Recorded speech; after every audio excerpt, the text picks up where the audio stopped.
काश मैं उस दिन आपकी बात मान लेता। आज ये पछतावा नहीं बना।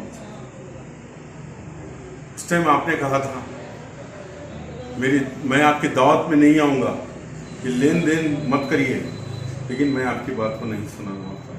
आज मेरे साथ ये हो रहा है।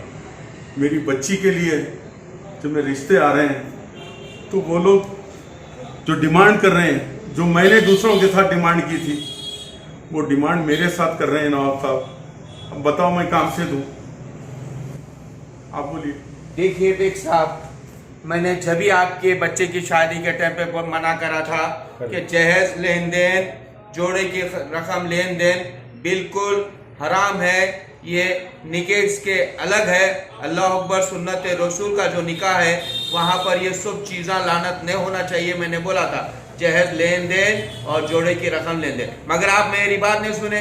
पैसे की लालच के अंदर में गाड़ी आ रही, बंगला आ रहा बोल के आप चले गए, मगर कितने बड़े गुनाह में गए। आज कितना पछता रहे बेग साहब, आपके चेहरे को देखे तो बहुत अफसोस हो रहा। जब आपकी बच्ची के ताल्लुक में जब बयान में ये चीज डिमांड कर रहे हैं तो आपको कितनी तकलीफ हो रही। इसी तरीके से आप जब डिमांड कर रहे थे होंगे तो उनके माँ बाप के ऊपर में कितनी तकलीफ होती होंगी, और वो मासूम बच्ची कितना अफसोस कर रही होंगे कि उसके माँ बाप देने के काबिल होंगे और लोग खर्चा लेके दिए होंगे।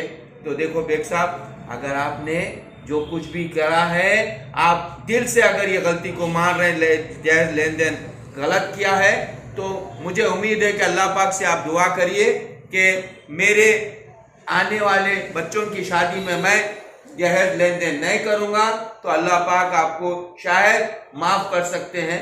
भाइयों, मैं आप लोगों से कह रहा हूं कि जिस तरीके से हमारे हरदिल अजीज दोस्त ने जो गलती करे है जहेज लेन देन के अंदर में, आज इतना बड़ा पछता रहे जिंदगी के अंदर में, मुझे बेहद अफसोस हो रहा है। ऐसी हालत आप लोगों की भी ना हो, तो आप अल्लाह अकबर, सुन्नत रसूल के निकाह को आप उसी तरीके से पेश करिए जो सुन्नत रसूल में निकाह को जो पेश करने का जो तरीका हमारे प्यारे रसूल ने बताया है, उस पर अमल करेंगे तो ठीक रहेगा।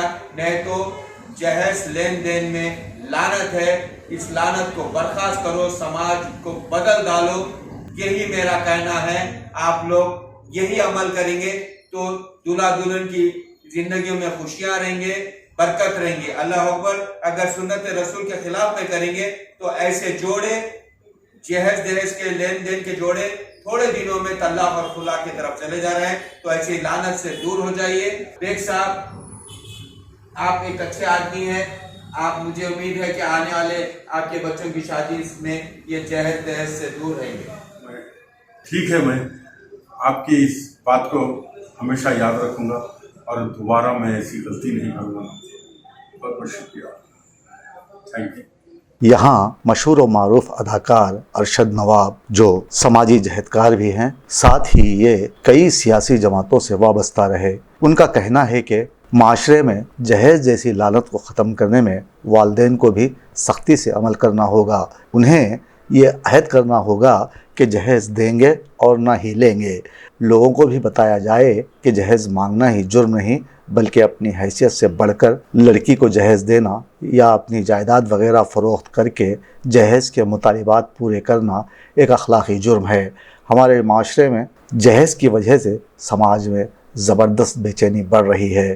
गरीबों के लिए बेटियां मुसीबत साबित हो रही हैं और रोज़ाना हज़ारों लड़कियां इस नासूर की भेंट चढ़ रही हैं। जहेज की लेन देन गैर इस्लामी है। इस घिनौनी गैर इस्लामी रस्म को ख़त्म करने में नौजवान अहम रोल अदा कर सकते हैं। ये ऐसी सूरत मुमकिन है जब आज की नस्ल जहेज का लालच अपने दिलों से निकाल दें और माशरे में अपने इस मुखलिसाना अमल से इनकलाब बर्पा करें। आज 15 रमज़ान है और बहुत ही मुक़द्दस दिन है। आज ही तमाम नौजवान ये अहद कर लें कि वो लड़की वालों से जहेज बिल्कुल नहीं लेंगे और अपनी वालदा और वालिद को सख्त हिदायत करें कि वो किसी किस्म का मुतालिबा लड़की वालों से ना करें। ऐसा करने से मुमकिन है कि आने वाले दिनों में हम इस लानत को ख़त्म करने में कामयाब रहेंगे।